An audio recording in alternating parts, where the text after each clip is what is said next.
I just love the title for tonight's class and the picture that was created for it.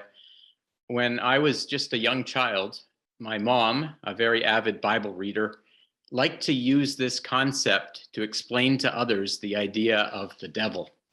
And she would tell visitors that came to our house to talk about the Bible that we had a picture of the devil hanging in our bathroom.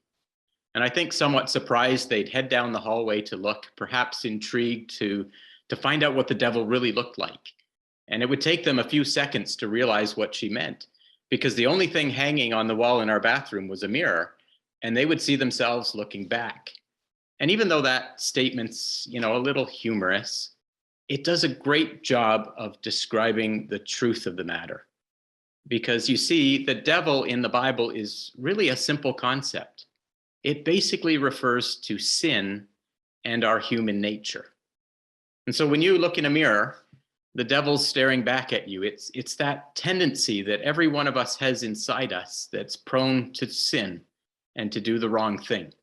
And I just love in the picture there, that sly face that's looking back. You're wanting to do the right thing, but sometimes your human nature wants you to do the wrong thing.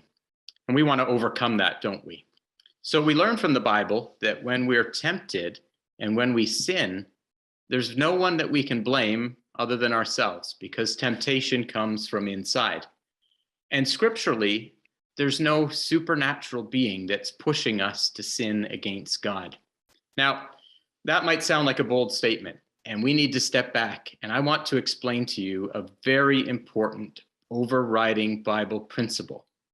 And it's the one that makes me absolutely certain that the Bible doesn't teach an existence of a supernatural being called the devil. And it all relates to last week's topic, really, about the character of God, because God, we learned, is all powerful. He's eternal, he's immortal, and in fact, he's totally unique. There's this verse from Isaiah chapter 44. And the first thing you'll notice about this verse is that these are the words of God. And God of Israel, the God of Israel, is comparing himself to all the imaginary gods of the other nations, because the Canaanites had their gods and the Babylonians had their gods. And God's saying, look, I am the first and the last. I am eternal. I have no beginning. I have no end. And then he makes a clear statement that apart from himself, no other gods exist. And just to bring that point, home a little bit stronger, in verse 8, just a couple verses later, he says, yea, there is no God, I know not any. And that word for God there is the Hebrew word for power or authority. There's no other God means that there's no other power or authority like God himself. Think of the nations who believed in their gods. They were only imaginary gods. They were their idols. Now, the nations didn't believe that. They believed in their gods, and they denied the God of Israel. They believed he didn't have any power. They essentially took the power away from the God of Israel and ascribed it to their own gods. So the Canaanites said their God was Baal, and the Babylonians had Marduk. But God says he's the only power in the universe. And what I would like to suggest to you is that those who believe in a supernatural devil are doing the same thing that those nations around Israel did. They're taking the power away from God, and they're making another being the power of sin and evil. And in fact, the majority end up fearing a supernatural devil more than they fear the God of Israel or the God and creator of all things. I want to show you another verse from the book of Deuteronomy, and we get the same message that we saw in Isaiah. If you read it carefully, you'll see that God is telling us there's only one God, there's only one power and authority. But what I find helpful in this verse is that God clarifies that he is the God in both heaven and on earth. Because I've heard some say, and maybe argue, yet yes, God is all powerful. He's the God of heaven.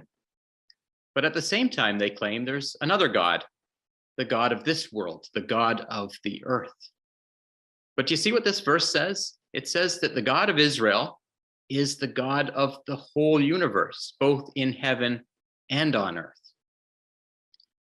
Now you might be thinking, okay, I understand the power of God, but where does evil come from?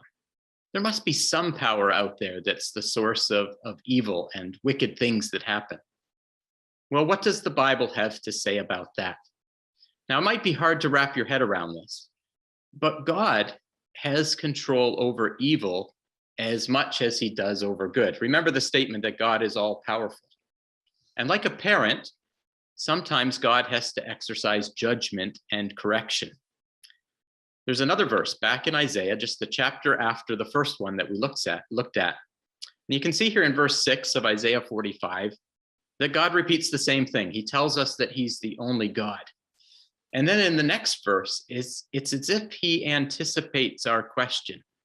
God says, I form the light and create darkness. And think about it. We wouldn't understand the power of light if we didn't know what darkness was. We wouldn't understand the benefits of light if we hadn't experienced true darkness. Well, it's kind of like that with good and evil. And so God goes on to say, I make peace and create evil. Now, isn't that interesting? And when you read the Bible, there's hundreds of verses that indicate that God is a God of judgment. He'll bring evil or judgment upon a person or a nation because he wants to change their course of action, just like a parent wants to direct their child in the right direction. And that's not to say that God is the source of all evil. When you think about it, men and women are pretty good at causing evil themselves. The sin comes from us, but God allows evil to happen and sometimes even directs it in order to fulfill his purpose. And I think what's wrong is when we believe that there's a God of evil, when we take away the power from God and ascribe it to a supernatural being that God, assumably, is incapable of controlling, or that God is allowing to wreak havoc upon his creation. What I'm trying to do is anticipate what you might be thinking. You might be thinking, well, if there's no supernatural being that is causing sin and evil, what is the Bible talking about when it speaks about the devil? Well, it's a very good question. And as you can imagine, it's one that we can only scratch the surface of in our class this evening. But I think we should start in the Old Testament. Did you know that the word devil doesn't appear even a single time in the Old Testament? I was pretty sure that was the case, but I pulled out my search concordance on my Bible program, and I performed a search on the King James Version, and the word devil doesn't show up. Interestingly, the plural form shows up twice, devils plural. And both times it refers to false idols. In other words, the gods of the nation that we were talking about, that God said that they don't exist. Look at this in Deuteronomy 32. It's talking about the Israelites, who God said would turn after the gods of the Canaanites and the other nations around them. They would provoke him to jealousy by worshiping other gods. And he says in verse 17 of Deuteronomy 32, they sacrificed unto devils. That's one of two times devils shows up in the Old Testament. And he says, to gods whom they knew not, to new gods that came newly up, whom your fathers feared not. And as we were told in Isaiah, gods that don't really exist. And you see, the reason the word devil doesn't show up in the Old Testament is that the Jews had no concept of a supernatural devil. And why that's important is that we believe that the message of the Bible is consistent from Old to New Testament, from Genesis to Revelation. And every doctrine that we hold to should be visible in both the Old and the New Testament. So why is it that we have no mention of the supernatural devil in the Old Testament? Well, I think it's because it's not a Bible teaching as you know, the world around us believes. Let me take you to another section. So we're going to go into the New Testament because, you know, the concept of the devil is very prevalent in the New Testament. You come across the word devil over 110 times if we include the plural forms of the word. Now, I thought it was helpful that in our introduction tonight in the Bible Facts, it was talking about the languages of the Bible. And we need to remember that the New Testament wasn't written in English originally. It was written in Greek. And you know what? The Greeks had a very common word that they used all the time that was commonly translated in our Bible devil in the English. And that word I have on the screen for you, it's the Greek word diabolos. Think of diabolical. Think of someone that is diabolical and the evil thoughts that they have. That's what we think of with the word, and that's the root of the word. Now, what's interesting is that Greek word diabolos was never intended to refer to a supernatural devil. It became connected with that concept when others introduced that idea, but it had a rather simple meaning. At its most basic level, the word diabolos means a false accuser, someone that speaks falsely or tells lies. And so when the Bible was translated, the translators had to choose how to represent that word in English. And they used different words in different passages. Well, here's a very interesting passage that you might have been reading on the screen in 1 Timothy chapter 3. And the challenge is to look at that passage and think, what word would be the Greek word diabolos, remembering that the word means false accuser.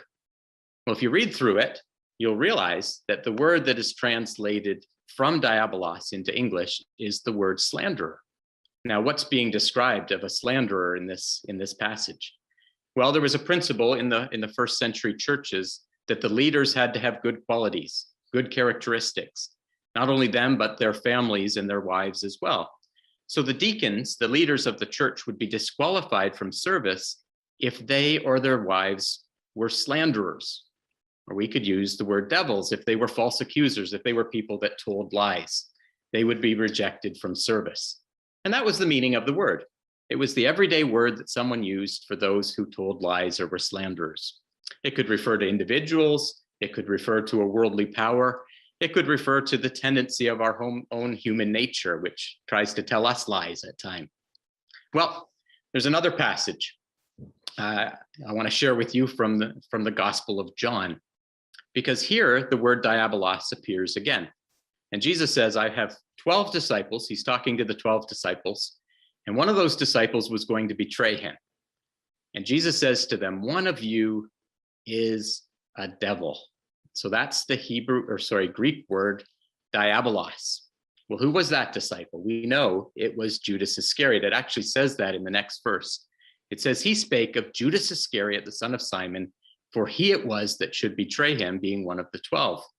Now, you'll remember the story. Judas was a faithful disciple, one of Jesus' closest friends, but he allowed his doubts about Jesus to take over. He became more interested in money than he was in Jesus' teaching. And eventually, he decided to betray his master for the promise of riches. And Jesus wasn't suggesting that Judas was a supernatural devil. He was his friend. Jesus wasn't implying that Judas was influenced by a devil. Jesus was calling Judas a false accuser. By his actions, he was going to say things that were false about Jesus and betray him to the Jewish authorities. Well, it's very interesting once we understand that key to understanding this topic. And I think it's useful to consider for a moment what the Greek word diabolos is used to refer to in the New Testament. And you do this by looking up in a concordance the words and following the passages. And this is what you'll find that the word diabolos refers to. It refers to slanderers, like those that couldn't serve as leaders in the first century churches. It refers to rebellious men, like Judas, who turned against Christ. There's a very fascinating one in the book of 1 Peter. And it was actually referring to the Roman Emperor Nero. You might remember Nero. He was fond of persecuting Christians. And how did he do that? He would feed the Christians, among other things, to the lions. And so in 1 Peter chapter 5, it says, your adversary, the devil, as a roaring lion walketh about, seeking whom he may devour. That was Nero. He was a slanderer. He said false things about those that were serving Christ. It refers to Cain from the Old Testament, Cain and Abel, Cain who killed his brother and by his actions spoke falsely against Abel. It refers to false religion, religions that tell lies about God and about his character. It refers to sin. And ultimately, it refers to our human nature. So when you're reading the Bible and you come across the word devil, think about these concepts. Think about the language that was used in the day.